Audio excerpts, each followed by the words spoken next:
Oke,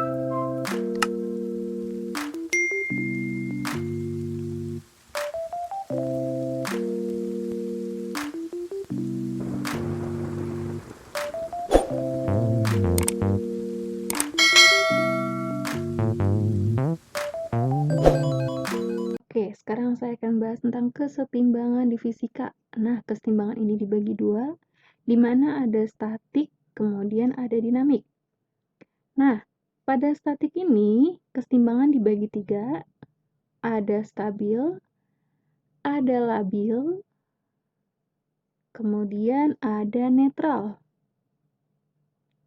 Nah, untuk dinamik sendiri itu dibagi dua, ya, ada translasi atau lurus, biasa dinamakan partikel, kemudian ada rotasi, nah, yang sering disebut dengan benda tegar. Pada stabil ini, merupakan kesetimbangan yang terjadi pada benda yang apabila dipengaruhi gaya akan kembali ke posisi semula. Nah, begitu gaya dihilangkan. Gambarnya seperti pada ayunan. Nah, untuk kemudian kesetimbangan labil, adalah kesetimbangan yang terjadi pada benda yang apabila dipengaruhi gaya tidak akan kembali ke posisi semula. Contohnya adalah ketika ada bola, kemudian didorong, bola itu akan jatuh, kemudian memantul. Nah, bola tersebut nggak bakal bisa balik lagi dong ke meja, ya seperti itu.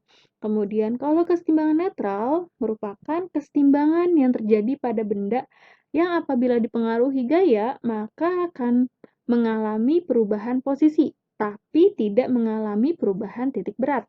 Artinya apa sih? Ya, artinya ketika bola itu kita dorong pada lantai, kemudian bola tersebut akan menggelinding, ya. Nah, titik beratnya nggak bakal berubah, tapi posisi bolanya akan berubah, nggak bakal kembali ke posisi semula. Nah, kata kuncinya di netral adalah ada titik berat. Oke, kemudian di dinamik itu ada translasi partikel, biasanya contohnya ada benda yang menggantung tapi dalam keadaan posisi diam. Ya, nah contohnya itu ada di LCD, ya.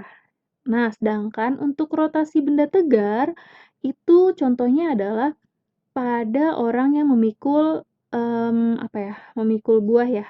Iya, atau tukang buah yang menggunakan tongkat di pundaknya.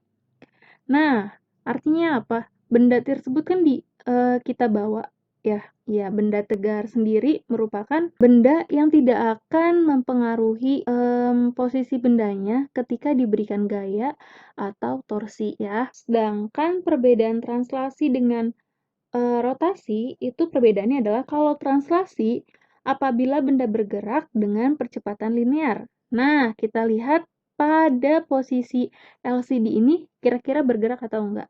Enggak kan? Nah, makanya dia dinamakan dengan translasi.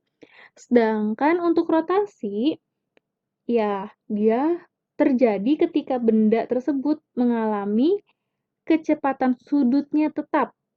Ya, kecepatan sudutnya tetap, tapi percepatan sudutnya 0. Oke?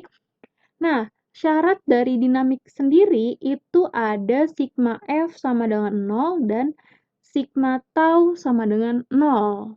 Nah, diingat ya. Nah, kemudian perbedaan antara translasi dengan rotasi, ya, translasi itu merupakan keseimbangan dengan syarat percepatan linearnya sama dengan 0. Ingat, percepatan linearnya 0, berarti sigma F-nya sama dengan 0. Nah, ini berlaku hukum Newton 1. Nah, sedangkan rotasi itu, ya, kecepatan sudutnya tetap dan percepatan sudutnya 0. Maka sigma F-nya sama dengan 0 dan sigma tau sama dengan 0. Oke, sekarang saya untuk penggunaan bedanya antara sigma F dengan sigma tau itu apa sih? Gitu. Nah, jika diketahui massa batangnya, ya, maka nilai yang kita cari menggunakan sigma tau sama dengan 0.